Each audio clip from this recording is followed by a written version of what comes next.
असंख्य मराठा बांधव मुंबईच्या दिशेने रवाना झाले आहेत। मनोज जरांगे पाटील यांच्या नेतृत्वात हा मोर्चा सुरू आहे। अशातच शिंदे सरकारकडून आवाहन करण्यात आले आहे।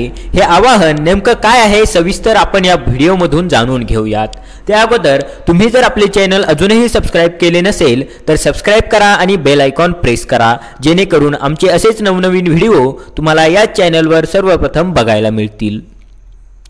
मराठा आरक्षणाच्या मागणीसाठी असंख्य मराठा बांधव मुंबईच्या दिशेने येत आहेत। मनोज जरांगे पाटील यांच्या नेतृत्वात हा मोर्चा मुंबईकडे येतो आहे। यावर राज्याचे ग्रामविकास मंत्री गिरीश महाजन यांनी प्रतिक्रिया दिली आहे। मनोज जरांगे पाटील यांना त्यांनी आवाहन केलं आहे। मनोज जरांगे पाटलांनी मुंबईकडे कूच केली आहे, पण मराठा आरक्षण हे कायद्यानेच त्यांना घ्यावे लागेल। आरक्षणाबाबतचं काम अंतिम टप्प्यात आहे। संयमाने घेतलं तर 100% मराठा समाजाला आरक्षण मिळेल।